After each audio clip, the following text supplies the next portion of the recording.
Hiya, and welcome back to Echo. Again, I genuinely cannot think of anything. Where you're making a horrible mistake if you're playing this game right after Dastra. Or just any Echo Project games, if you're playing any of them right back to back. That's a horrible idea. So let's just hop right in. Dude, I think one of the most important things to do right now is to stop questioning this place. We just can't make sense of it. I fold my arms. It has to be a dream. Carl puts an arm around me. Maybe. But dude, I'm just glad I'm not here alone. I nod in agreement. Yeah, I don't think I'd be able to deal with that. Let's just take it one step at a time for now, man. I manage a small smile. Are you high right now? Carl laughs. Man, I wish. I hear the sizzling of the melting butter as Raven plops it in the pan. Carl and I go about setting slices of cheese in the bread as Raven starts searing them. The action of making food is enough to calm me down, at least a little, and the other two keeping high spirits lifts mine. Before long, there are 6 grilled cheese sandwiches stacked on a plate. They look good, but after the first bite, I almost let the food fall back out of my mouth. What the fuck? I look over to see Carl and Raven pulling similar faces. Ugh, kinda tastes like chalk. You know what chalk tastes like? Yeah, I ate some when I was a kid. He has a point. It's dry and crumbly, almost inedible. Well, it still sort of tastes like grilled cheese. Sort of. I don't think this is food. It's not that bad. Besides, it's all we've got. Raven forces another bite, and so does Carl. I can't bring myself to do it. My ankle, the smoke, the dead body smell, and noose. It's all too much for me to deal with right now. I watch Carl and Raven talk back and forth, and I'm again struck by how surreal this all feels. I think back to the time I first got stoned from a stupid pot muffin, how nothing felt real, how I felt like I wasn't in control. It's like that, only 10 times worse. I wonder if the others feel the same. Something ebbs to the surface of my mind, trying to break through the veil of fog shrouding my mind. What are we doing? Why are we sitting here eating when we should be trying to figure out a way to get the fuck out? I open my mouth.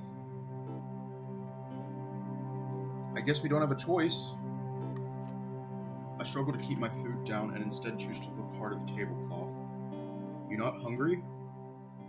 Raven is looking intently at my half-finished sandwich. Nah, you can have it. I slide my glass plate across the table to Raven. Carl watches me, but doesn't say anything, slowly chewing. I subconsciously note that he'd eaten around the crust, leaving those on his plate. We start discussing what else we might be able to do here, other possibilities on how we could get out. The attic is really the only place we haven't been yet, but because it's so dark, we're not sure about going. Well, why don't we sleep on it and figure out what we'll do when we wake up? Raven yawns widely. That sounds good to me. Feels like it's been hours. It does feel that way, but without our phones, it's really impossible to tell. Leaving our plates where they are on the table, Raven leads us back out into the hallway. It takes us a few minutes to find the right door, considering everything looks identical, though we take special care to avoid the damaged door. As Raven moves into the bedroom, Carl leans against the wall, turning his head to talk back to me. Hey, we're gonna be alright, okay?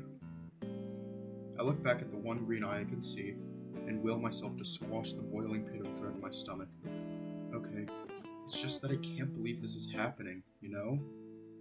I gotcha. I just want you to know I'll be here for you, okay? I look back at his gaze for a while, to the point where I think he's getting uncomfortable. I sigh. You guys are just acting really weird about all of this. Yeah? Well, I guess Raven is being Raven, but you're acting different. Really? How? I swallow. Just yesterday you were throwing up over a job interview. Now you're the level-headed one while I'm freaking out. I laugh a little. I just don't understand what's going on is all. Carl sets me down against the wall, then turns to me with a hug. Hey man, I don't know either. I'm just trying to keep it together too. The hug surprises me, but I take it gratefully. I stare over his shoulder at the uniform hallway. Despite Carl's efforts, the worrying feeling returns. Raven pokes his head around the doorway. Hey guys, that old sofa thing is awesome. I'll sleep there. You two can have the bed. Yo, what?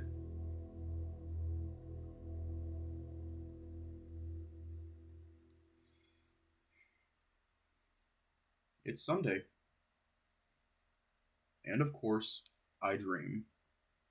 I'm running through endless hallways. All kinds of hallways, including one that looks like a space station and another that looks like a medieval castle. In each one, I run into locked doors. Because of this, I can only move through the halls, never knowing what's behind those doors. Eventually, I wake up, and my dead limbs and heavy head tell me I'm not awake. Not fully. I brace myself and shut my eyes again. My heart thumps and stomach churns with the disappointment of knowing that I'm still in that fucking bedroom. The one that tells me I'm still stuck in a nightmare that's beyond the one I'm currently in. I feel things move about the room. I hear things that sound like whining, crying, and screaming. Then I hear something in the ceiling, moving above me. It has many legs, like a spider that weighs hundreds of pounds. And then I'm free. I hold still as the gradual release of the paralysis seeps through my muscles and joints. At this point, I feel like I've mostly learned how to cope with the nightmares. That thought would make me happy if I wasn't so crushed that I'm still here in this actual nightmare. Immediately, anxiety rises back up in my chest as I realize how fucked up this actually is. How much sense this doesn't actually make. As far as I can tell, we've been drugged, somehow, and moved to this underground hellhole as an experiment of some kind. Someone in Echo had to have done this. One of the crazy old people, maybe Duke. He probably built this underground maze just to watch us lose our minds, probably getting off to it at the same time. I grip the bedsheets and grit my teeth, grimacing at the ceiling as I try not to cry. That had to be it. This isn't some kind of supernatural alternate dimension. This is real and someone's fucking with us. We're probably being watched by cameras that are set up in corners and peepholes right now. That idea sends a shiver down my spine and I glance to my left, scanning the wall for any inconsistencies. We need to get out of here as soon as we can, and the sooner we start moving, the better. I hear a small whining grunt to my left, and I look over, only to find that Carl isn't in the bed next to me. I stare for a moment at the tangled mess of sheets on his side of the bed, trailing off to the side. Carl? Another grunt, then I hear Carl. At least I think it's Carl. His voice is deep, raspy, and it sounds like he's trying on some sort of weird accent that I've never heard him use. My name? Soiled. Slowly I sit up. That's when I see something white sitting next to the bed. Jesus. I jump and slide back on my ass away from it, almost falling off the other side of the bed. Staring at it a few seconds longer allows me to make out the clear shape of horns under a bedsheet. Carl is sitting next to the bed with a white sheet over his head, swaying back and forth gently. What the fuck, Carl? I shout whisper to him, my earlier exclamation sounding way too loud in this quiet room. I look over at Raven, but somehow he's still curled up on the sofa, fast asleep. Returning my attention to Carl, I jump again as I see that he's staring straight at me. Or would be staring at me if there wasn't a sheet in the way. Carl, what are you doing? This isn't fucking funny at all. I push myself off the bed, leaning against it to take the weight off of my swollen ankle, now to twice its original size, as I stand in front of Carl. I reach out to take the sheet off of his head, but I hesitate. The horns, they do look bigger than they should be, and the voice is so different. Dining. Love. Carl? Carl, you're scaring the shit out of me. My voice is weak and it cracks at the end as I lose my nerve. Had this place been getting to Carl more than he'd been letting on? But then, maybe he was just sleepwalking. I remember him doing that when he slept over at my house years ago. I reach out again more slowly this time, but again, I hesitate. I can't shake the feeling that if I pull it off, it won't be Carl. Suddenly, the horned head shakes back and forth violently, the grunting reaching a fever pitch. Shocked, I fall back on my rear, yelping as my ankle is jolted. I lean back on my hands, watching with wide eyes. The shaking is so wild. The sheet starts to slip off the head as if whatever is under the sheet is trying to shake it off. I brace myself, watching as the sheet slides slowly from the horns to reveal Carl. Of course it's Carl. He stares back at me with bleary eyes like he's just woken up. I swallow hard. Carl? Carl, what are you doing? He's silent for a moment, then finally speaks. I know what to do. Where are we supposed to be looking? Anywhere, but I know it's here. I lean uselessly against the dining room table again, watching them. I'm biting my lip, trying not to lose my cool, trying to absorb everything Carl had just told me. You said James Hendricks himself came to you in your dream, right? Carl huffs, but doesn't look at me. Yep. And he told you that you had to find something? Carl gets down on his hands and knees and looks under the stove. I know it sounds stupid, but that's what happened. I frown. You know, I had a dream about a giant spider crawling through the ceiling, but that doesn't mean that I'm going to be searching around for a spider in the ceiling. No, this was different. I've never had a dream like that before. He stands back up and looks right at me. It felt like he was actually in my brain, telling me. I look back at him for a while, not wanting to tell him he's going crazy, just like I am. Well, it's kind of vague to just tell you that you need to find something, isn't it? He told me other stuff. Carl moves closer to me, starting to look through the various decorum of the dining room. Like what? Carl lifts up a vase, then looks inside. Said this place is chaos, a leftover memory from the old house. That still doesn't really make any sense. And that he organized for us into separate sections to help us figure this out and clear his name so we can get out of here. How is clearing James Hendricks' name going to end this? I throw my hands in the air to gesture at everything that this is. Carl bends down to look under the dining room table, then stands right up in front of me. What else do we have to go off on? Hey, I found something weird. We both look over at Raven, who holds up a corkscrew. Carl turns back to me, ignoring the husky. If we find it, that locked door will open and we'll be able to get out. If he's here, why doesn't he just show up himself and do this for us? He said he's weak, that there are other forces in this house that have more control than he does. He can only do so much. I gape at him. Do you hear yourself right now? Carl frowns, then moves past me. What does his name even need to be cleared of? I feel tears start to sting my eyes again, because now I think I'm the only one here who realizes how crazy this all is. Don't you guys get what's actually going on here? Raven stops rustling through the drawers and looks up at me. You okay, Chase? No, because someone fucking kidnapped us and put us in this crazy maze dungeon, and we should be trying to figure out how we can get out. It's quiet for a moment, as Raven and Carl exchange glances. It's okay, Chase. We're gonna get out of here. I lean on my head back in despair, about to cover up my face with my hands when something catches my eye. In the chandelier, a small white envelope is wedged between the glass ornaments. I squint to make sure it's not my watering eyes creating an illusion. Yes, there's definitely an envelope up there. Diamond patterns from the crystal case across the surface. Guys? Carl ignores me as he continues to shuffle through things on the counter behind us. Carl, I found something. I point straight up at the chandelier above me. Carl stops then, finally, and moves next to me, looking up. Is that a letter? Looks like it. Do you think, is that what you're looking for? Carl gets up on the table, wobbling slightly as he reaches up to pull the envelope from the crystals. With a heavy thump, he drops back down to the floor. I'm still skeptical of everything right now, but as I get a closer look at the letter, I think I start to recognize it. That kind of looks like the same envelopes your mom collected. Carl picks up the envelope, turning it over. Kind of. It just says John on the front. Carl opens the flap to empty out the contents. Isn't that the guy that... Whoa! The letter lights up, and what sounds like a match being struck accompanied by the flash. Carl gasps and drops the letter, shaking his hands. It's on fire!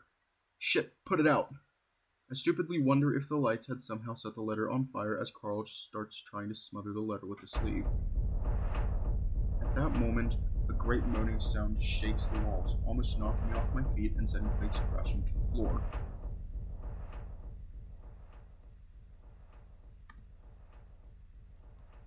I cling to the table as the plates fall from the counter and the chandelier swings above us. The deep groaning coalesces into a scream that makes me clap my hands over my ears. Carl is staring at the ceiling, his eyes wide when we hear another hissing sound. I jerk my head to look back in time to see a gush of inky black smoke burst from the stove, another scream accompanying it. It rushes straight towards us, and just for a moment, I see the outline of what looks like a mouth and eyes in the smoke before it engulfs me. My senses are completely smothered. It feels like something is slamming up against my chest and all my air is gone to be replaced by the unbreathable smoke. Its consistency is like water, filling my ears and eyes. I scream into the emptiness, but I can't hear myself over the cacophony that sounds like rushing water mixed with muffled screams and explosions. I fall to my knees, then curl up on the ground into a ball, just praying that the savage thing killing me will stop. Just as I'm starting to give in, something grabs me. Something grabs the scruff of my neck and hard, and yanks me up so violently my teeth clack together. The fingers are unmistakably hooved. The letter, you fucking idiot. Then I'm shoved forward and find myself laying flat against the dining room table. Completely blind, I feel around before finding the letter. I clumsily rip the envelope apart, grabbing the letter inside. Then, like a massive vacuum being turned on, the smoke is sucked out of the room, along with the horrible screaming and roaring. In an instant, the room is quiet again, and I slump back to the floor, gasping for air. Carl is right next to me, curled up in the same position that I was. Raven is whimpering, his face in his hands and his rear in the air. Carl coughs a few times, wheezing in air before he looks at me and the envelope clutched in my hands. What the hell just happened? Are you okay? I can't respond. I lean back against one of the chairs tucked under the table for a moment, gathering my wits. Carl? Yeah? If that James guy tells you anything else, just tell me and we'll do it. Carl breathes heavily in response. Raven, you okay? Raven sits a few feet in front of us, on his knees, tongue hanging out as he gasps. Good. You know that's what I saw yesterday. Yeah, I gathered that. I give a short, humorless laugh. That, and also that I'm done asking questions. I just want to get out of here.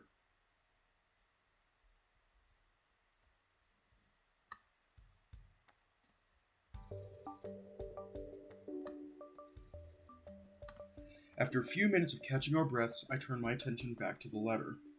Somehow, it's completely undamaged despite catching on fire. It feels crisp and new, and the ink almost looks fresh.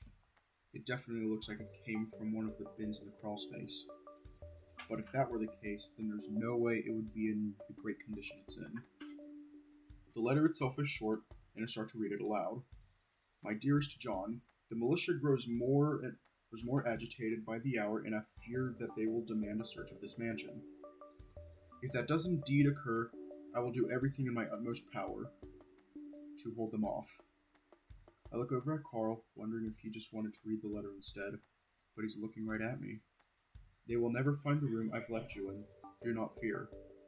Carl moves closer to me, his hand reaching out to grab my shoulder. Carl? But if they so much as try to lay a finger on your head, It will be the last thing they ever do. Before I can even move, Carl leans in and kisses me. I'm just able to get a glimpse of Raven's shocked face before I'm practically smothered by Carl's soft, warm nose and lips. I freeze, my shoulders tensing. It's not that I'm not enjoying it, it's just that the kiss was so unwarranted. I'm not sure how long it lasts, but I never make a move to stop it. When Carl does finally pull back, it's awkward and he's looking just as confused as I am. Raven sits there, openly staring at us. Carl lowers his ears, his nose growing pink. Sorry. I don't know why I just did that. I clear my throat. Don't worry about it. This place is doing weird things to me too. Aw, that was cute.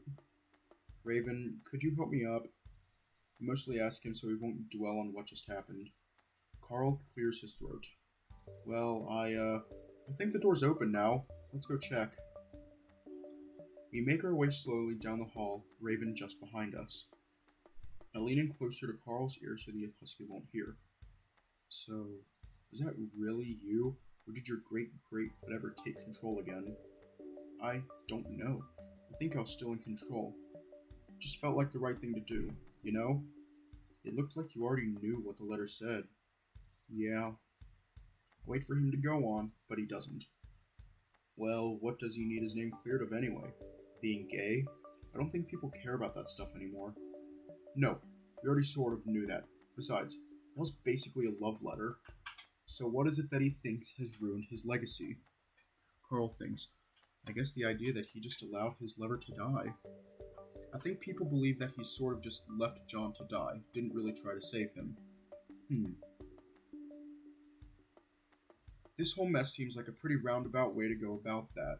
In my question, like I said earlier, I'm done asking questions. Well, it was kind of nice. The kiss, I mean. Carl looks back at me with one green eye. Yeah? I smile a little. I guess the fact that something had been growing between us since the beginning of the week is pretty undeniable.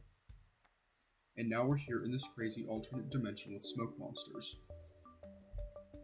So, well, fuck it, I guess. I lean forward and kiss his big soft cheek. Yeah. Carl grins and is about to say something when I catch movement out of the corner of my eye. Immediately afterwards, I hear a dull thump and Carl grunts, his eyes bulging before he crumples, sending me to the floor with him. Oh my god. I yelp as my ankle bangs against the floor and I roll onto my back, teeth grit, straining to reach down to hold my foot. Whatever just hit us is standing over me now. I raise a hand feebly to hold off the next blow. When it doesn't come, I lower it slowly and look up. Jenna? Jenna stands there stoically, holding what looks like a small wooden stool. Jenna, what? How did you get here? Jenna slowly sets the stool down, slowly seeming to recognize me. I lean forward to feel my ankle, the pain radiating from it in hot pulses. Chase, are you okay? What happened to your leg? I sprained it. Hey Jenna, it's been a while. I look over at Carl, who's still curled up on his side, his arms wrapped around himself. Carl, you okay? Then to Jenna. Did you hit him? Jenna walks past Carl and crouches down next to my leg. This looks really bad. Yeah, Carl, are you okay?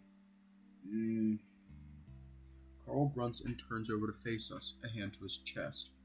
Jenna, what the fuck was that? Jenna looks at my ankle a while longer before standing up and looking around. When it doesn't look like she's going to answer, Carl sits up. How did you find us here? Raven perks up. Yeah, is there a way out?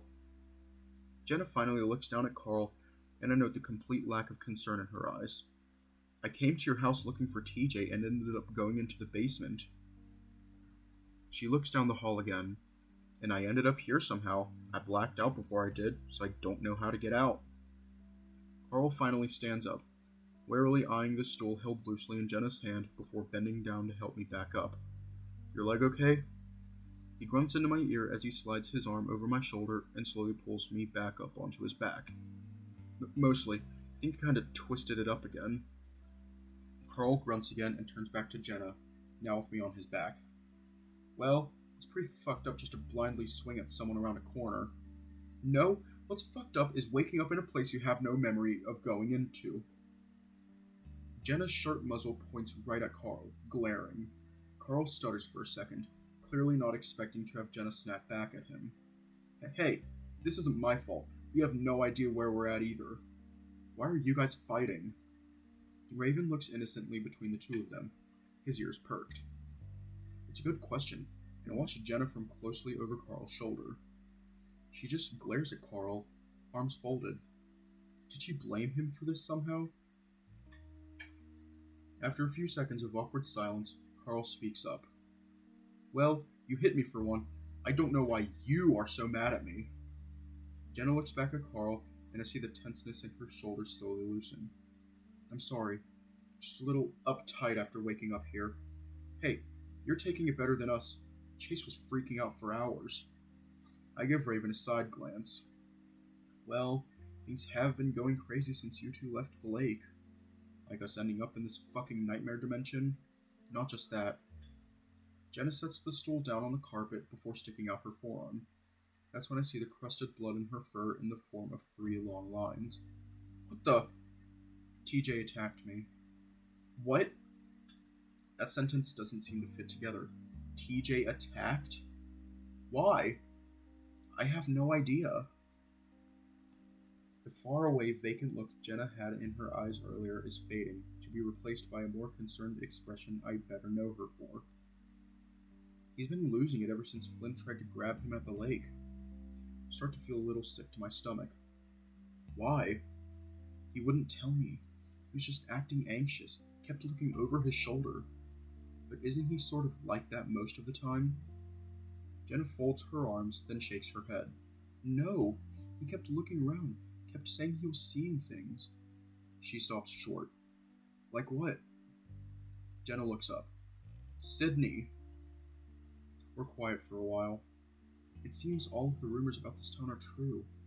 Everyone is crazy. This isn't normal at all, even in Echo. Jenna looks at Raven. I'm sorry, who are you? Raven grins.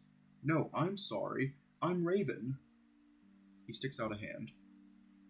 Jenna looks at it before turning to me. Chase, something was going on with Leo too. He kept asking around for you, then he ran off saying he had to take care of some things. Oh, I don't know why. I try to think of what Leo might have wanted from me, but I draw a blank. It could be anything. Anyway, I'd been trying to find TJ for ages. I don't even know what day it is anymore. Tried Carl's house since I'd ran out of any other options. Jenna goes quiet, then reaches into her pocket and pulls out her phone, holding it up, clearly looking for a signal. Just as I got to your house, Carl, I heard popping sounds. Jenna sighs and puts her phone away again. Gunshots, I'm pretty sure. Coming from Main Street. Something's been happening to everyone. Jenna slides her hands into her back pockets, looking around. And now this! Wow. So something fucked up is happening all over town. I think about Leo and TJ and my stomach twists at the thought of them being out there. I can only hope that they were able to get out somehow. At this point, I'm just waiting to wake up. We all are. Yeah, especially after a giant smoke monster chased us around the dining room. What? Jenna looks back at me and Carl. Carl glances back at me as if asking me to be the one to explain the impossibility that had just happened. I take a breath, trying to think of how I'm going to say this. So, I think at this point you're going to have to just go with whatever this place throws at you, Jenna. Yeah, we've all just kind of accepted what's been happening. Well, we have to. Otherwise it would just be us sitting around freaking out about how crazy this all is and not doing anything about it. And so far, it seems like we've at least been moving things forward. Jenna stares at us. What happened? We all stand in front of the wooden door in a half circle, none of us wanting to open it. So, this is all to clear James's name? Seems that way. But why go through all of this trouble? I rest my good foot on the carpeted floor while I lean on Carl's back, wanting to give him some relief from carrying me all the time.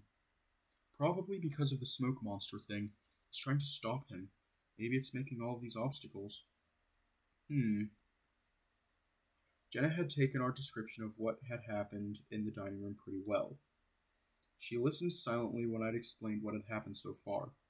So I guess if we can get his story straight, maybe get it out to the town about what really happened, we might be able to get out of here. Jenna eyes the door.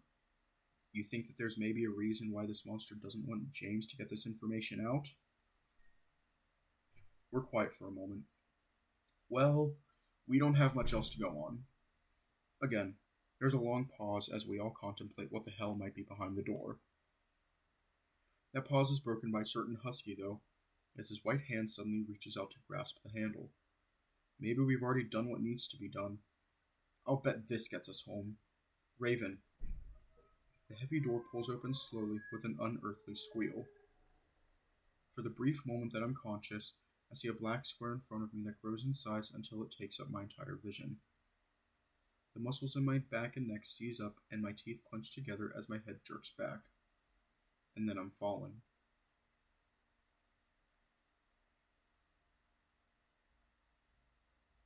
There's a rhythmic throbbing in my head. But it's hard to decide if it's coming from inside my head or outside. The next has to come back to me is touch. I feel a cold, hard surface under my back. Probably wood, judging by the way my claws sink into it. I shift around a little, but I don't feel like getting up just yet. The smell is musty and old. I'm reminded of my grandpa's woodshed, a place I'd often go when I played hide and seek. The drumming sound continues, and the rhythm makes me think that it's definitely coming from outside my body. It sounds tribal, in a way. Where am I? On the edges of my memory are troubling images of endless halls and rooms, the smell of decay and a noose. But I feel like if I block it out and just go back to sleep, I can erase all of it. I almost succeed, but then something brings me right out of my reverie. Carl! Chase! I grimace, the voice reminding me of something dark, cloudy. Help! The much louder yelp that follows has me rolling to my side, cracking my eyes open blearily. I'm in a dark room. Very dark. The only source of light coming from what looks like a candle on a bedside table. A large bed sits next to it. I'm laying near the foot of this bed, and opposite me, I can barely make out a wall, next to which is a wooden box. Help! Raven's plaintive moans forces me to my feet, my joints cracking uncomfortably. As I drag my right foot to stand under me, a blinding pain flashes at my leg, sending bright white across my vision. I let out a muffled scream of pain behind my clenched teeth, closing my eyes as I wait for it to subside. Memories are starting to flow back to me. There's a doorway in front of me, and I can start to make my way towards it, hopping slowly on my left foot, holding the right off the ground. I came into a small hallway, one that branches out to my left into a corridor of darkness. Right in front of me, however, is a set of stairs. Light glows at the bottom, and I'm pretty sure that's where Raven's voice is coming from. In fact, I'm pretty sure I can hear other voices coming from there as well. I look down at my ankle, wincing as I see that it's gotten even bigger, more than twice its original size, starting to think that it's more than a sprain. As I make my way down the stairs, cringing with every light hop, my stomach starts to sink. I remember now, the weird mansion we were just in, the doors and hallways, and the smoke monster. And the door we just went through, whatever's happening to us isn't over yet. When I reach the bottom of the stairs, I find Jenna and Carl standing around a tall brown wardrobe. As I stand there breathing heavily, Carl turns to see me. Chase! He immediately rushes to my side, his hooves clopping loudly against the wooden floor. I think he's simply coming over to support me, but he wraps me up in a hug. God, I keep worrying that one of us is going to disappear. I'm glad you're here. Yeah, I'm fine. I was upstairs in a bedroom, I think. The anxiety I'm feeling over the whole situation goes away, just a little, absorbed into the soft warmth of Carl's body. Over Carl's shoulder, I can see Jenna watching us, her eyes narrowed, expression dark. I'm about to ask her what's wrong when I hear a loud bang from inside the wardrobe. Guys, are you still there? I think something touched me. Jenna turns back to the wardrobe, silent for a moment, then bends down to look at something. Guys? I hear a metallic click, and Jenna jumps back as one of the doors swings open, and a black and white blur falls out like a rock. Raven face plants neatly into the wooden floor. He stares there a moment, moaning into the planks before Jenna bends over to help him up. Are you alright? Yeah, I just felt like something grabbed me. I look back into the wardrobe and find a very bare and empty wooden compartment. I'm inclined to believe him, though, after everything that's happened. Where are we? It's a good question, and now with the excitement over, I take the opportunity to look around as well. Everything is wooden. The walls, floor, ceiling. There's a large rug on the floor covered in colorful patterns and shapes. It reminds me of the art projects we do in the elementary school when learning about the natives. There's a big stone fireplace and 2 rug-covered chairs in front of it. Jenna gingerly shuts the wardrobe. So, a log cabin. Does everyone remember where we were before? Yeah, that mansion place. So we're still stuck in this dimension thing. I sigh, rubbing my eyes with one hand while I lean against Carl in the other. I'd long ago given up on trying to figure out exactly what the hell is going on. Like Carl said earlier, we just have to keep moving and hope we get out of here. What's that sound? The drumming that I had thought was coming from within my head has started up again. Drums? The husky moves towards the wall, which consists of several logs stacked horizontally on top of each other. So I'm going to turn this up so y'all can hear the drums.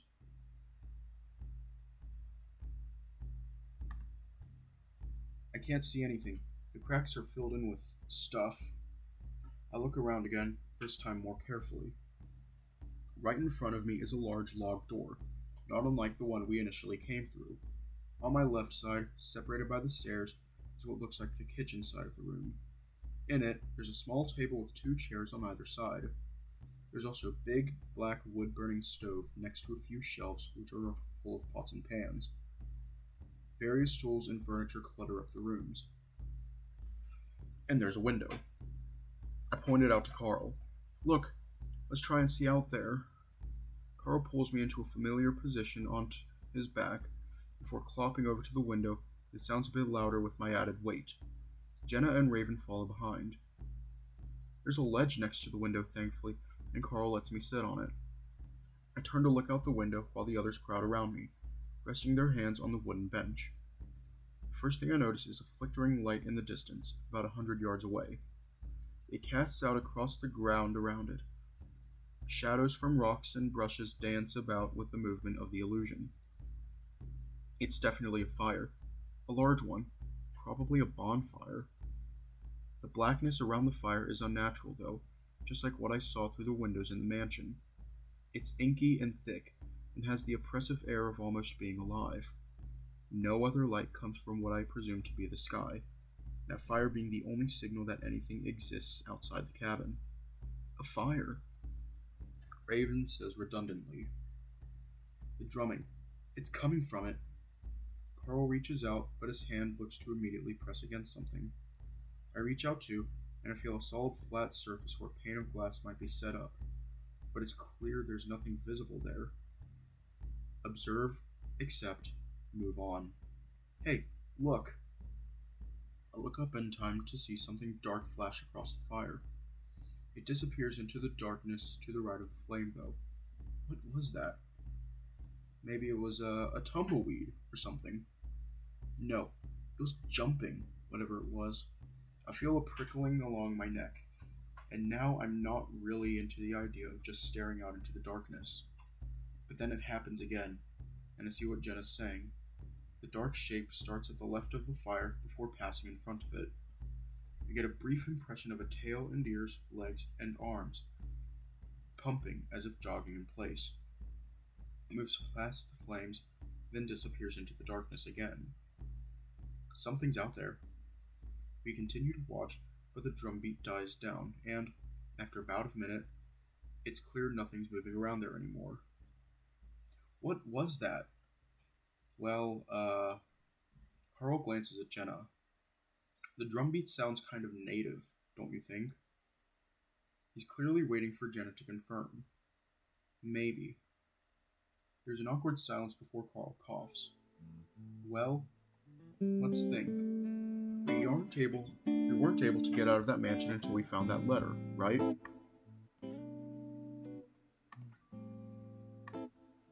He looks at me. Yeah. I respond automatically. Well, if that's the case, then maybe we have to find something in here, right? I guess that would make sense. What are we supposed to find? Another letter? Yeah, didn't something tell you about finding something? That it would open the door? Yeah. And I think it makes sense that whoever set this up would do it in the same way, right?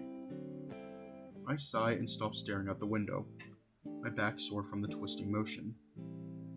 I sit straight up on the bench and look back into the cabin. Well, if we're supposed to find another letter, there's a bunch of places to hide it. Maybe we should try the door first. Jenna walks over to the door and looks it up and down before reaching out to slide back a rusty bolt. To my surprise, it moves with only a little resistance. Are we sure we want to go out there? I mean, we don't know who that is running around. Jenna hesitates, then heaves back on the door, but it doesn't budge, not even an inch. Jenna sighs. Raven bounds up next to Jenna before enthusiastically yanking back on the handle as well. Again, the door holds fast. Of course. Jenna stares at the door a moment before turning to us. Let's take a look around upstairs. If we're supposed to find something, then we should start from top to bottom. Agreed. Carl bends down to pick me up, but I rest upon his shoulder. Wait, I don't want you to have to drag me everywhere, let alone up and down the stairs. He stops mid-stoop, his face level with mine as he looks at me. You sure? I don't really want to leave you alone down here. As I look back at him, I can't help but note the differences that I'd noticed earlier. His face has harder lines, his fur duller, eyes somehow deeper, wiser. You alright? I break out of my trance and blink. Yeah, I'll just stay down here and look around where I can. Jenna and Raven are already making their way up the stairs, Raven going on about how his family used to have their own log cabin. Alright, but shout if you need anything. I smile. I used to feel some parts of Carl are familiar. After the ram heads up the stairs, I lean back on my little bench, letting my head tilt back as I close my eyes. Even in this new environment, everything is still feeling surreal. I've come to welcome the feeling, though. It's a nice little barrier to everything that's happening right now. In some ways, I can still pretend that this is a dream. Hell, even now I'm thinking it's a dream, that I'm somehow stuck in one of my paralyses. Maybe I'm in a hospital right now and they're trying to figure out how to pull me out of it. That thought has me feeling like I'm being watched and the fur prickles around my neck. I guess it would be kind of awkward if all those doctors are watching me right now. And maybe Flynn and Jenna are there too. And Leo and Flynn and TJ. The feeling gets stronger, so I turn back around to look out the window. It's still silent, and the lonely little flame in the distance continues to flicker around the rocks and sagebrush. Makes me wonder how endless this world is. If we're in some type of ghost dimension being manipulated by what are basically ghost gods, then will this whole ordeal be never-ending? The thought twists my stomach, so I stop thinking about it. I turn back around and force my eyes to start scanning the kitchen from top to bottom, looking for something, anything that might stand out. I assume I'm looking for a letter. But again, if the rules are limitless in this world, then there's no telling what it might be that we're supposed to find next. I think about vocally asking James, or whoever the hell it is, for some help. Maybe some kind of hint at least, but there's no way I'm going to do that without the others with me. Thinking about pushing off the bench to start limping around the kitchen, when a small scratching sound catches my attention. I hold still, then lean back, tilting my ear towards the sound. It's muffled and a bit distant, but is coming from directly to my left. Is it happening on the outside of the cabin? My fur prickles and I think about calling Carl. I can hear the three of them stomping around, talking to each other in muffled voices from upstairs. I turn around again, this time a little more tentatively. The dancing bonfire continues to grow quietly. No other movement aside from the shadows.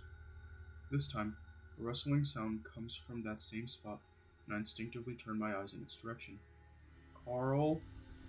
I raise my voice only a little bit, but their conversation carries on upstairs as if I hadn't said anything. I look up at the ceiling, then back out at the window. The rustling sound continues, this time in earnest, as if something's twisting around in the brush. It's coming from just out of view of the window, right at the base of the house. I hold my breath and lean forward, stretching my neck up to get a better angle and peer down into the darkness. It's really too dark to see much, or at least that's what I was thinking. Almost as if it has its own glow, a bright white face stares back at me from the blackness. My mind blanks and my body seizes up. And just like that, I'm in a paralysis, forced to stare down at the white face, the black eyes. It's as if the thing is holding me with its gaze, but as it does, its features become more definable. Honestly, it does seem that way. I see tall ears, a long pointy muzzle, a band of some kind across the thing's forehead. Stop it. Something says it very deliberately through their teeth right in my ear. At the same time, the face flickers and fuzzes like a TV picture with bad reception. The head twitches and shifts, then the muzzle opens, and... That's Pennywise level bullshit. That's Stephen King's It level bullshit. The cackle that comes forth is all at once terrifying and familiar, and at that moment, I'm released. My vocal cords start working at the same time, and I let out a scream as I fall backwards. I land on the wooden floor with a loud thud that shakes the pots and pans on the shelves. The room spins, and I feel like I'm coming right out of a dream that I've been sleeping for ages. The next thing I know is that I'm surrounded by the three faces of my friends, all looking down at me. Exactly. Carl grabs me under the arms and pulls me into a sitting position. His face worried, but there's something else too. Anger? What happened? I'm startled by his abruptness, and I stammer through an answer. It was a face out the window. What did it say? Carl, what are you doing? Raven reapproaches the ram gently, his ears falling. Carl glances at the husky, then at Jenna, who's been silent so far, then back at me, slowly letting go. Sorry, I was just worried about you. What did you see? Did it say anything? It takes me a moment to find my voice. No. No, it didn't say anything. Just laughed. What did it look like? A fox, maybe? Had a band over his head. Carl's eyes narrow. Hey, I found something. We all look up at Raven as he holds up a white piece of paper. What is that? Carl stands up, staring hard at the paper in Raven's hand. I don't know. Looks like a photocopy of a newspaper. Let's see. Raven turns toward the candle sitting on the desk. Jenna stands behind him. Mesita boy missing after... Whoa! Raven flinches back as the paper catches fire, illuminating the entire cabin room. Our shadows dance across the log walls. The paper, which Raven had dropped, flutters to the floor, a tongue of angry flame eating it up completely before it hits the floor. We all stare at the smoldering flake of ash on the ground. Raven, are you kidding me? What? I wasn't even that close to the candle. That might have been what we needed. But Raven stares at his hands, looking forlornly between them and the candle which seems to flicker innocently on the table. I rest my face in my hands. Well, what do we do now? He wasn't near the candle. I pull my head out of my hands, not because of what Jenna said, but because of the way she said it. Huh? I've got a side angle here. You were at least 2 feet away. There's a brief silence. Jenna, what are you talking about? I don't know, Carl. What am I talking about? Jenna turns to the ram, eyes narrowed, teeth just slightly bared. I look at Carl. He's frowning, a concerned look on his face. Jenna, I don't know what you're talking about. I'm saying there's no way that candle burned that paper. Carl's concerned expression deepens, but there's also a hint of condensation there. Condescension there. What else could have done it, Jenna? This time the silence is heavy. I'm baffled by the interactions they've been having so far, and judging by the look on Raven's face, so is he.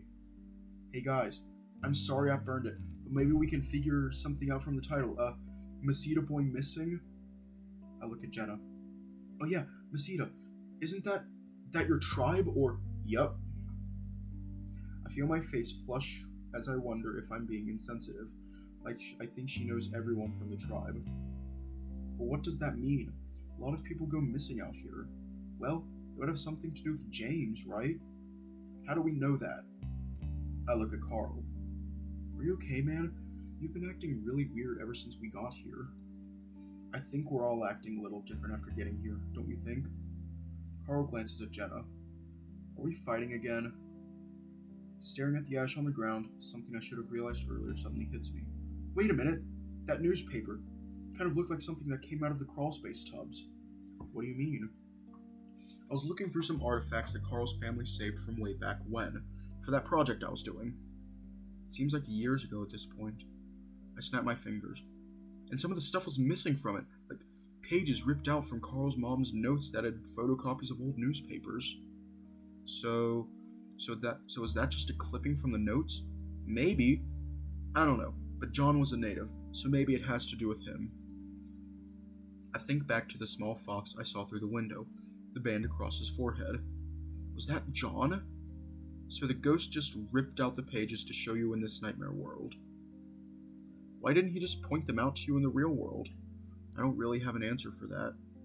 Then we wouldn't have to be going through this shit right now. Ghost rules? Raven shrugs. And what if that was our key out of here?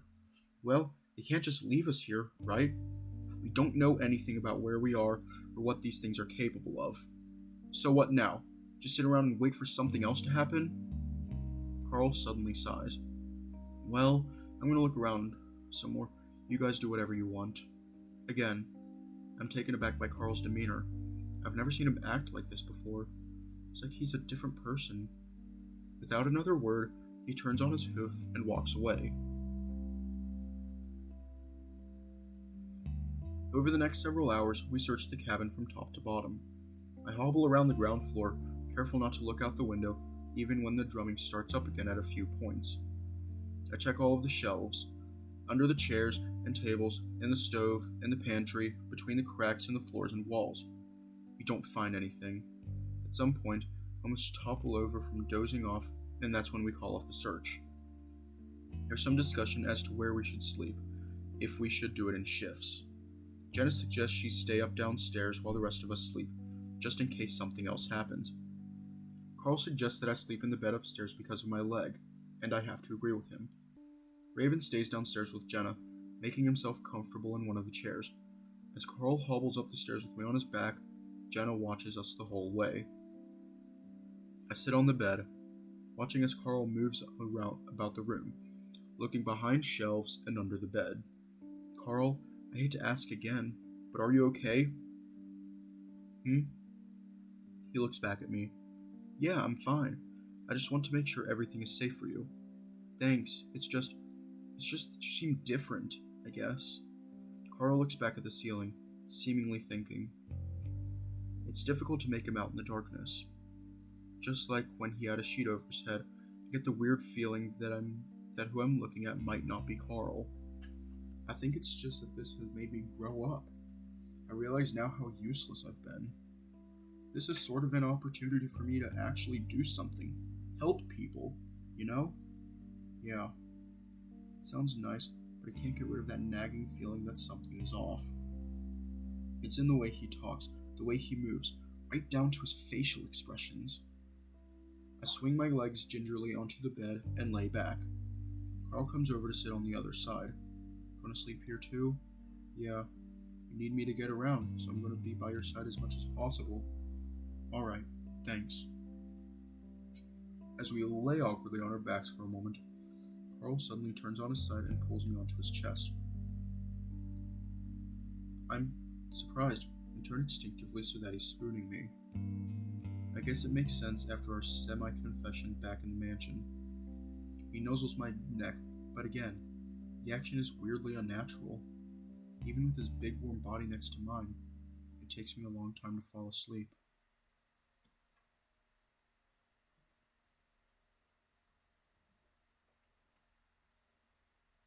I open my eyes, and blarily I can make out the dark cabin room. My heart sinks again at realizing where I'm at, but it's more subdued this time. Guess I'm getting used to my new life. My mouth is dry, very dry, and I feel like I need to find water or I'm not going back to sleep. I sit up. Carl's moved back to his side of the bed at this point, lying out on his back, snoring. Quietly, I get out of the bed, wincing at how creaky the floorboards are. I make my way down the stairs, eyes adjusted to the point where I can barely make out the ledges. When I reach the ground level, I see that Raven is splayed out on the carpet, snoring as well. I shake my head before moving to the kitchen. Yo, I just realized, is this going to turn into like Leo's route? Where Carl goes batshit insane, obsessive with Chase? Jenna isn't there, and I wonder where she might be at. Was she in the other room upstairs? Maybe I just missed her when I was distracted by Raven. Looking around, I see a small cup sitting on the table. I'm almost positive that it hasn't been there before, but maybe Raven or Jenna had set it there. Walking over to it, I'm relieved to see that it's filled with what looks like water. I pick it up and sniff at it, not really getting a hint of anything.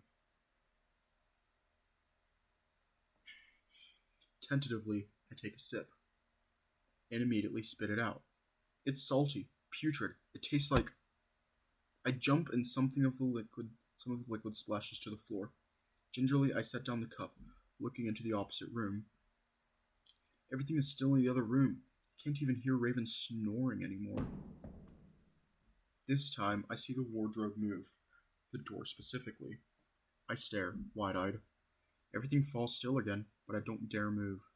Jenna? I whisper loudly. It wouldn't make any sense why she'd be in there, but who else would it be?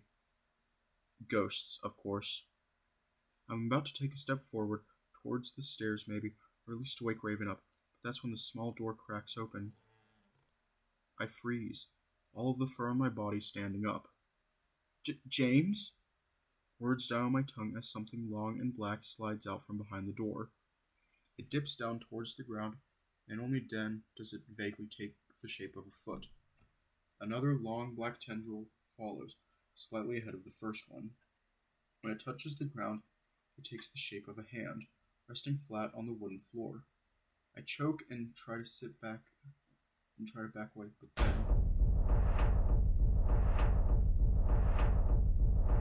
Holy shit, that's loud.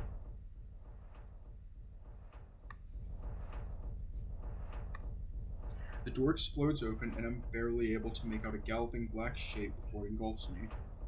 I collapse back onto the ground, twisting and trying to scream, but the thing is completely covering and smothering me. I choke and gag, feeling like I'm being suffocated, my arms pinned to my sides, my legs rigid. As I try to yank away from the thing, it feels like something is freed from my mouth, and I'm able to scream. Help! Get it off of me! Help! Chase! The surface underneath me becomes soft, the thing on top of me warm.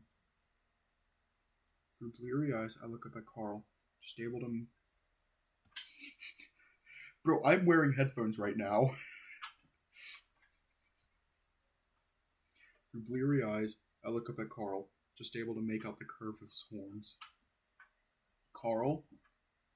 I hear movements at the doorway, and I glance in that direction to find Jenna standing there.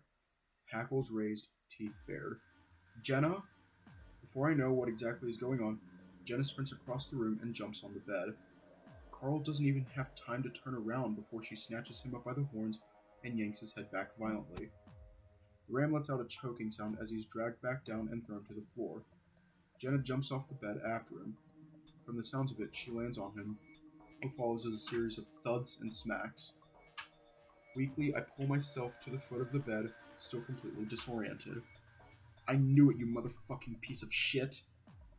What I see is Jenna sitting on Carl's back, swinging her fists into his head while the ram tries to cover up. You haven't changed at all! Jenna, stop! I roll off the bed, confused as to why I'm so weak. Pain shoots up my leg again, but this time I barely notice it. There's something around Jenna, something big and black, like a shadow, making her look much bigger than she actually is. Her fists swing and hit Carl with a force I didn't think she was capable of. Then she grabs Carl by the horns again and yanks back before slamming his face back into the floor. Jenna! I lunge forward, trying to put myself between the two of them. Underneath me, Carl has gone limp. Just like Jenna, there's something black and shadowy around him as well, but it's fading, moving away. Jenna's still trying to get at Carl, reaching around me and snarling in my ear, a sound that makes my fur stand on end. Then she's gone. I look to my left and see Jenna being drawn back by Raven, his eyes wide with shock. What are you doing? Jenna struggles in the husky's grasp. I saw him. He was trying to fuck the otter. The otter? Jenna, stop. He was helping me. Raven continues to try and pull Jenna towards the door, but she continues to struggle. I was having a nightmare. Jenna's struggling, losing some of its vigor, but she continues to snarl in Carl's direction. Raven, please, get her out of here. The shadow around Jenna seems to shrink, and her face shows some doubt as she stares at the crumpled form of Carl. After a moment, she seems to let the husky lead her from the room, and I hear soothing tones from Raven as he leads her down the stairs. I turn back to Carl, who has his arms around his head, face still buried in the ground. After a while, I see his shoulders heaving with sobs. Gently, I pull one of his arms back, and he looks up at me. This time I recognize his face.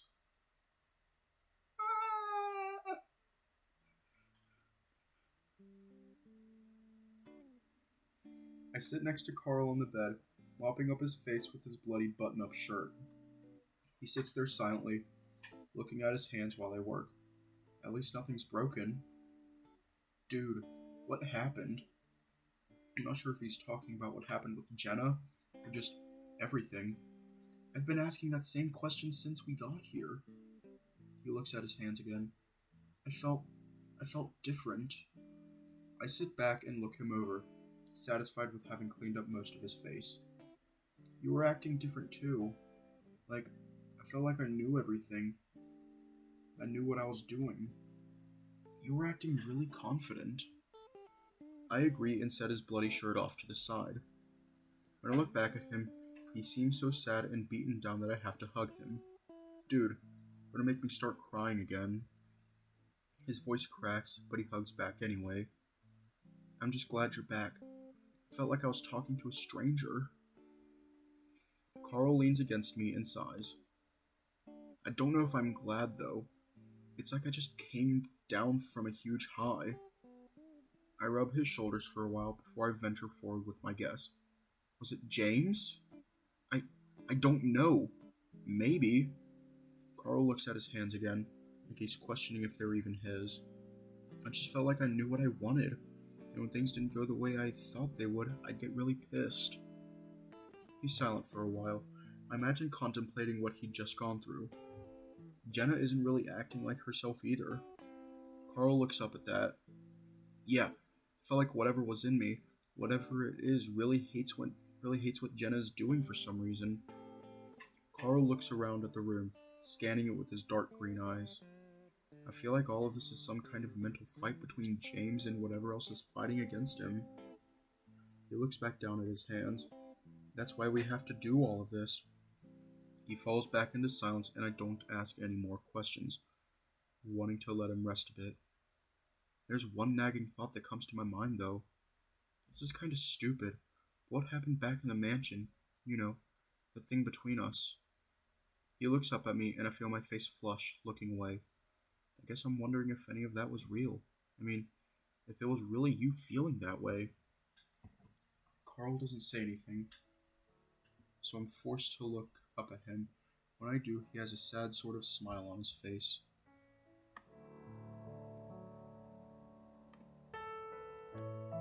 Dude, I think that was the only part of me that was real. Despite where we are, despite everything that's happening, it somehow makes me incredibly happy. Happy enough to lean forward and kiss him.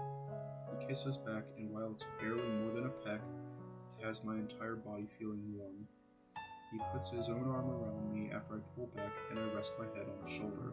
I feel like it's going to try to come back, though. I look at him. What, James? Whatever it is, I can already feel it, like it's on the edge of my mind. Do you think you can fight it? Carl sighs and looks at me. Should I? What do you mean? I mean, it made me feel amazing, like I could do anything. Maybe we need that. I frown. I don't know. Not only that, but it felt like I knew what to do. It might save us. He stares back into my eyes. I know it's not really me, but it'll probably only be for the time that we're here. I look away, thinking, then I'll be back to my old self. He squeezes my shoulder.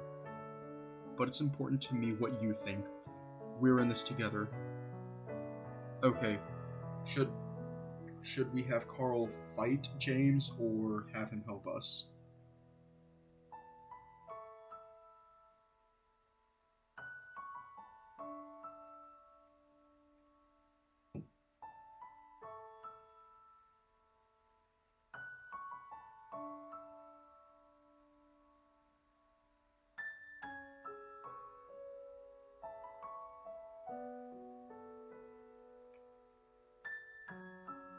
Okay.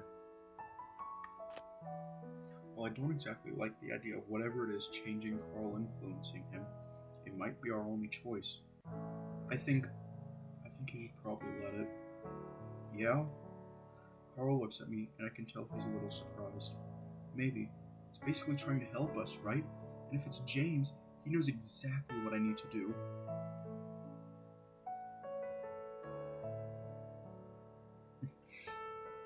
Yeah. Carl sounds a little reluctant, but I can tell he's starting to agree with me. And it'll only be for the time that we're here. He just wants to show us his story, then we can get out. Don't mention that a more confident Carl will make everything easier as well. I just had to make sure that he and Jenna were carefully kept separate. Either way, we are in this together.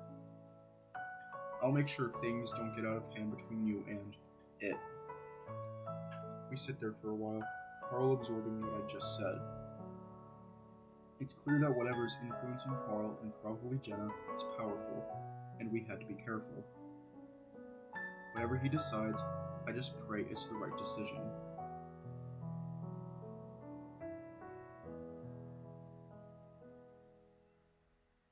I wake up groggily, my head throbbing a bit from laying it on the stiff pillow.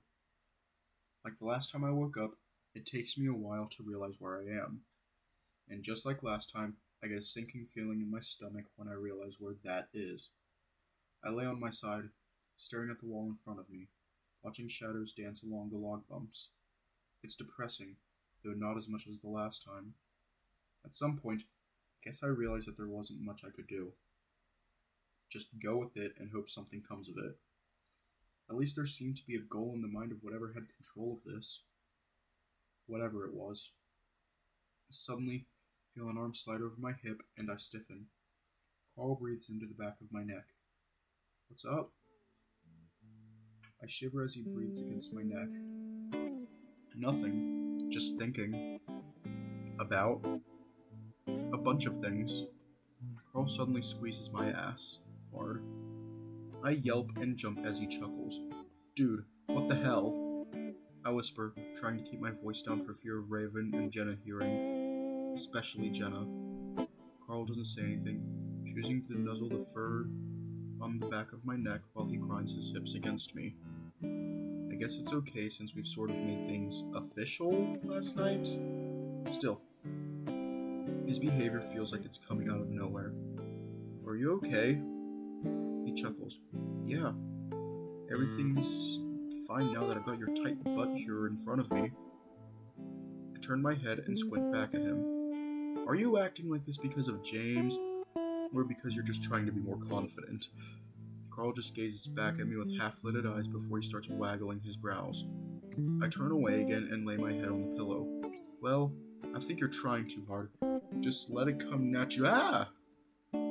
Carl dives in again and starts nuzzling my neck, running his hands over my body.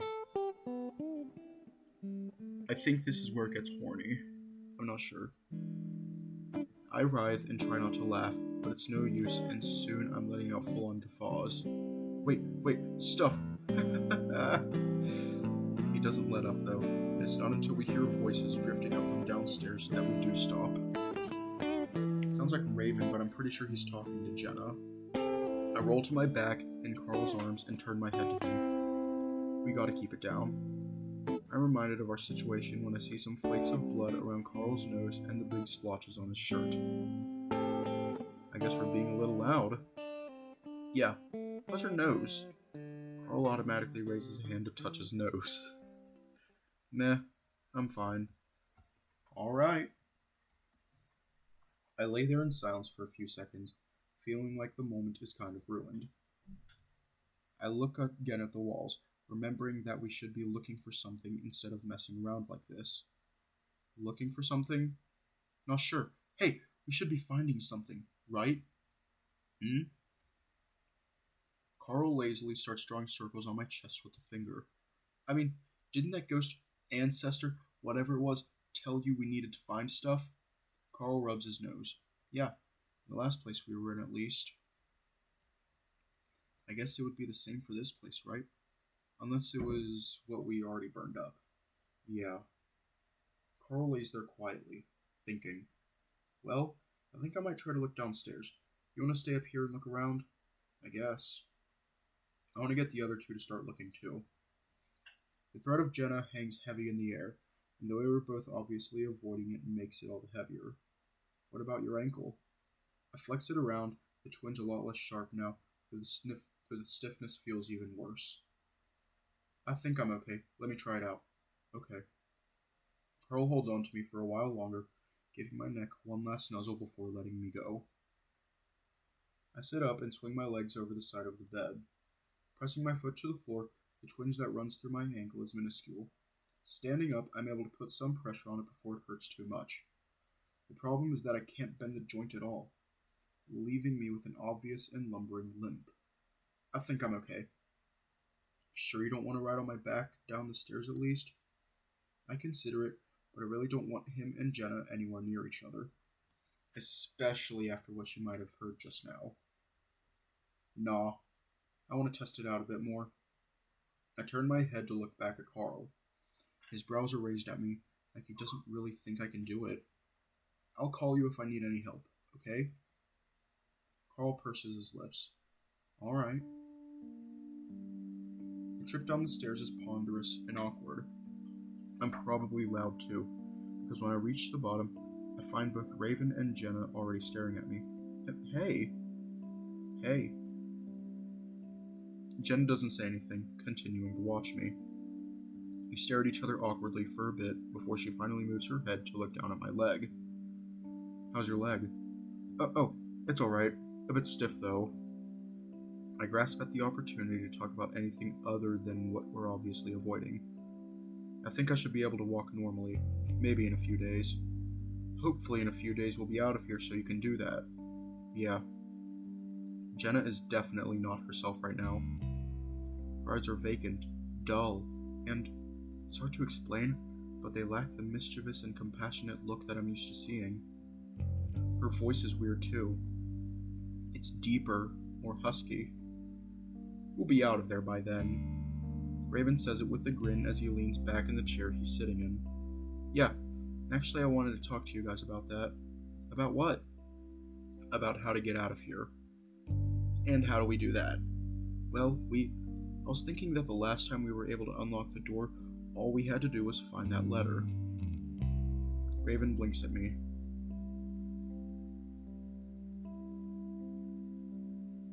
So, we find a letter.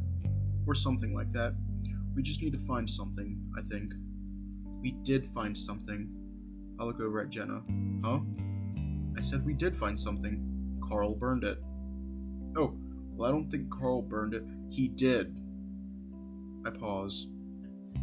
But there's gotta be something else. Or maybe whatever's doing this has a way of putting something else here. The others don't say anything. I don't know. We can't just sit here. Looking around is the least we can do. Where's Carl? Jenna's standing up now, looking at the ceiling. Faintly, I can hear the clopping of Carl's hooves on the soft wood. He's looking around upstairs. Jenna continues to look up at the ceiling, her face stony. Let's start in this room. Raven stands up and starts walking along the wall, looking up and down the logs, prodding at the spaces between. Jenna's still looking up at the ceiling, and I worry that she's going to try and go upstairs. Hey, Jenna, can you help me look around in the kitchen? Jenna looks back at me. Huh? My ankle still kind of hurts. It'd be nice to be able to lean on someone if I need to walk far, like to the kitchen. Jenna pauses before moving over to my side. She stands there stoically, and I awkwardly wrap an arm around her shoulders. Thanks. Yeah. We amble slowly to the kitchen. Jenna stops in the middle of the room and waits. I guess I'll start with the cabinets. My voice goes up at the end like I'm asking a question. Jenna doesn't say anything, so I stumble away from her awkwardly before finding support on the wooden pantry. I hesitantly start opening some of the cupboards, feeling a lot less into my idea than I was just a few minutes earlier. Jenna stares out the window. So, are you okay? She finally looks back at me, frowning. I'm fine. Why? You're being really distant. Do you need me to stand next to you? No, I mean, you seem like you're not really here, mentally. I'm sorry. I open another pantry door to a set of glass mugs. Is it something to do with Carl? I know that Jenna is going through something similar to what Carl is. I just have no idea what's doing it or why. Unlike Carl, though, Jenna's thing isn't helping us. I don't have a problem with Carl. I mean, what you did yesterday, I just have a problem with the way he acts. He could do a lot if he put his mind to it. It takes me a moment to realize that she's talking about what happened before. All of this. So, you attacked him. What? No! That was something else. I turn around and finally see something familiar about Jenna. Some life in her eyes. Maybe all I have to do is talk about stuff before this whole warp to ghost dimension. I mean, he tries. He just has problems. Shouldn't a psychology major know that? Jenna looks away from me. I guess, but I'm not a therapist. So what? So I don't know. No, I mean, shouldn't anyone have sympathy? I'd have a little more sympathy if he'd actually try and get help. He has, but it's not that easy. Again, I don't feel like I should be explaining this to someone who has 4 years of psychology under her belt. I tried to get help, but I didn't feel better for years. Jenna doesn't say anything. Carl's problems didn't really start until his first year of college. I keep pulling open cupboards, my heart sinking a little more each time there's nothing inside. I mean, yeah, he had problems before, but it's only getting worse for him. Well, it doesn't matter what I think about Carl right now. We're trying to find a way out of here, and screwing around isn't going to help. Jenna says it in such a way that I feel like it was supposed to be pointed. There's little doubt now that she heard us messing around upstairs. I sigh and reach up to pull open the last cabinet. He's not who you think he is. It's so quiet and deep, I'm not sure it's Jenna that said that. I turn around, but she's already on the other side of the room, standing next to the opposite set of pantries. Did you say something? She doesn't respond, so I stare at her for another few seconds before slowly turning back around. The fur on the back of my neck prickles at the idea of turning my back on her. It. Why did these damn ghosts have to be so subtle and cryptic? If that's what it is, of course. Seemed like James had no trouble telling Carl about the whole clue-finding crap. Why couldn't they just tell him, or even Jenna right now, instead of just creeping me out? The kitchen isn't very big, so I run out of things to search through pretty quickly. I skip the area around the window, though, not having forgotten what happened yesterday. Yesterday? I don't know how to keep track of time in this place. I look back over at Jenna, who's still in the same place, staring at the pantry. The thought that maybe I myself could be possessed momentarily passes through my mind. For some reason, I doubt it, even though I'm not sure why. I don't really feel like I'm of interest to whatever it is that's doing this. At least, not directly. I look around the room, at the ceiling, and at the floor. It's a small place, but there are so many nooks and crannies in this place that it could be in a million places. Maybe we should assign halves. I pause as I hear loud clopping coming down from the stairs. Jenna pauses too, her ears perked. What the fuck is that ram doing? Sure enough, Ram suddenly comes swinging around the opening to the stairs. I shake my head vigorously at him, but he ignores me. Jenna stands there stiffly, arms folded tightly. Hey Carl, weren't you looking around upstairs?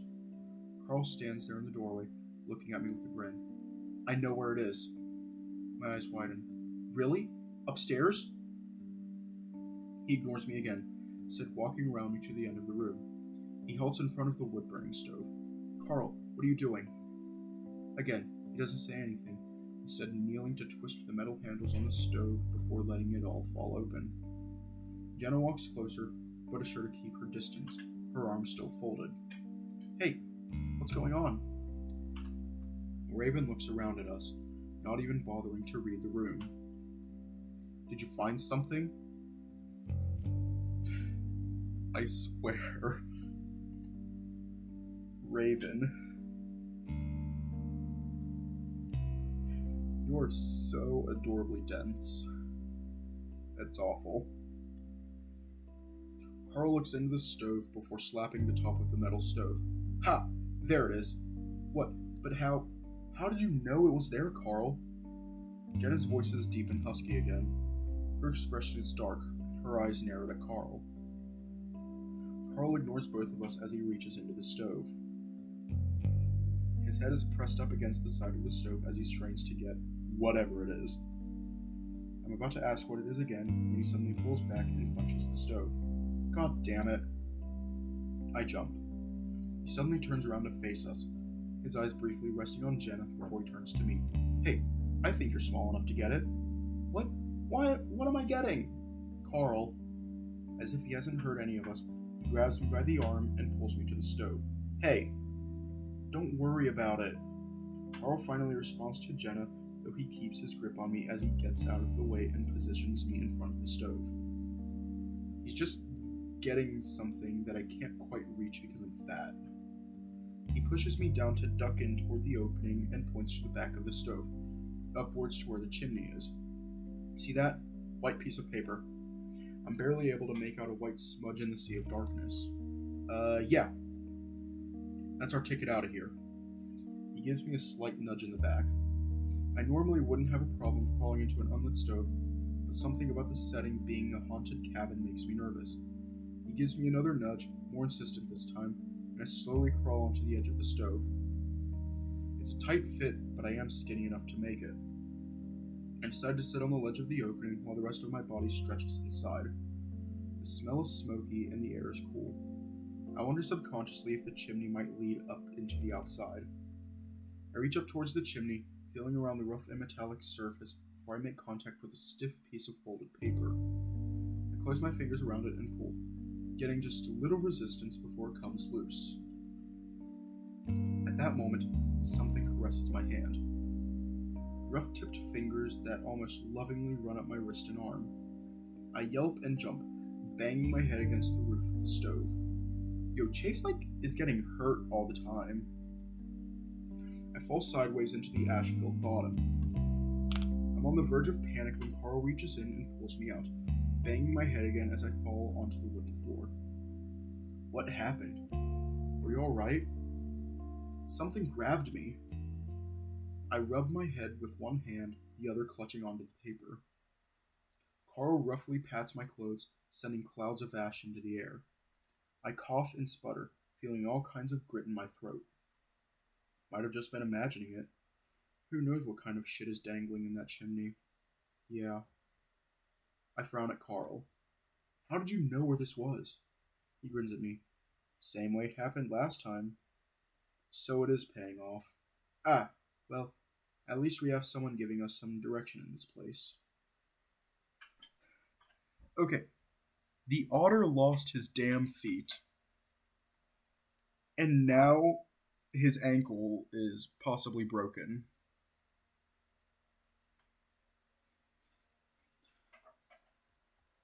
Jenna snorts, but I choose to ignore her. I look at the old, yellowed piece of paper in my hands. It's a lot older looking than the photocopied newspaper that had burned up earlier. So you think that's what we needed to find? Raven asks excitedly, staring at the paper. I swear, Raven, you shouldn't even be here. You're too precious for this. You're like the exact opposite of TJ. It is. After a few more hacks, I finally manage to start getting my breathing under control. I make my way over towards the candle for better light. Well, I guess I'll read this out. A hand suddenly grabs at my wrist. Confused, I pull it away instinctively, as when someone grabs up the paper at the same time shoving me back. Jenna! Her face is locked and determined, grabbing my wrist and pulling at the paper with her other hand. I probably would have given her the paper if she'd asked, but the sudden aggression has me automatically resisting. She grabs me and swings me around. We both fall against the bench under the window. Jenna's hand smacks against my nose, bringing tears to my eyes. I yelp as she pulls her fingers in, raking lines of fire down my nose with her claws. There's a pounding in my ears, and I distantly register that the drums have started up again. She twists out from under me and pulls away from the bench. When the fuck did she get this strong? I numbly keep my grip on her wrist, and she spins, swinging me away from her. I lose my grip and stumble back, stepping wrong on my foot and re-bending my ankle the exact same way I did last time. I yelp again, much more loudly this time as I crumble to the ground. Carl swears and jumps over me at Jenna. Wait! I try to grab him by the hoof that's passing over me, but I miss miserably. As I sit up, I hear an ungodly, bestial snarling, and I look up to see Carl wrestling a kicking and scratching Jenna to the ground. That is fucking it! He pins her there while she writhes under him, trying to scratch at his face. Stop it, guys! Raven is still standing off to the side, his paws on his head, pulling at his ears. I crawl over to their writhing bodies, one eye wincing shut as each movement sends a lightning bolt through my leg. I grab at Jenna's hands, forcing them down above her head. Jenna, stop! Jenna suddenly kicks one of her legs up between Carl's legs as he kneels over her. Oh fuck! He crumples over on top of Jenna, laying on her legs as he tries to pin her thighs together.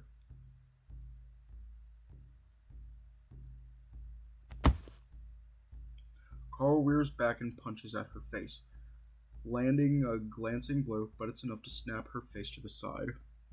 Stop! I force myself between the two of them, shoving Carl's chest while straddling Jenna's neck. It's an awkward position, but I'm trying to protect her and stop her from retaliating at the same time. Stop it! What the hell are you doing? I say to both of them as Carl tries to reach around me for the paper in Jenna's hand. Jenna snarls up at me, but it's softer this time. Her struggles die down a little, and after holding my gaze for about 10 seconds, she looks away. Notice a little bit of blood collecting on the front of her lips. Seeing the paper held loosely in her hand, I quickly reach out and snatch it back in case she tries to attack again. She doesn't, instead just laying there with her hands above her head, staring at the ceiling. I slowly push off the fox, taking Carl with me as I do. He's not fighting anymore either, instead taking the paper from me and holding it firmly between his hands while he glares at Jenna. Raven. Raven, still with his fingers twisted around his ears, looks over at me. Yeah? Take Jenna upstairs. Take a nap or something. I think we need to be kept separate. Raven's easily able to coax Jenna up off the floor and they head upstairs, Jenna looking down at the floor all the while. I scoot over to Carl, holding my breath as each drag sends another spasm through my leg. Only now am I really feeling the pain in my ankle. Carl is busy inspecting the note as if he's worried it's damaged. She was going to try to fucking burn it. She holds it up to the candlelight. Like that would be getting back at me for earlier. She still thinks I burnt that fucking paper. How do you know that? The way she was looking at the candle right before she came at you. And she's just the kind of person that would do that. He looks at my ankle. You fuck up your ankle again? Yeah. God, what a stupid bitch. Carl. He looks up at me. What? I've never heard you talk like that before. Carl shrugs, unfolding the paper. Well, I've never been attacked like that before. I look closely at his face. It's still Jenna. You hit her pretty hard. She kicked me in the nuts. Well, yeah, but Carl doesn't seem very interested in all at what I'm trying to say. She's not herself either. I think the same thing's happening to her. Same thing? Like, what's happening to you? We know Jenna had ancestors in Echo at the very beginning. What if she was being affected by an ancestor just like Carl is? But for some reason, deep down, I feel very uneasy about bringing up John in front of this Carl. Even if they were lovers, something's clearly wrong now. Carl shrugs. She's always been kind of a bitch. I swallowed down whatever I'm about to say next. Anyway, I'm gonna read this so we can move the fuck on, alright? Okay. I'm confused and worried. Okay. I'm gonna leave off here. So let me just... Okay.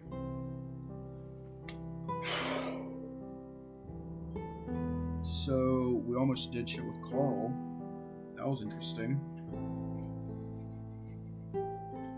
But, anyways, stay safe and have a good night.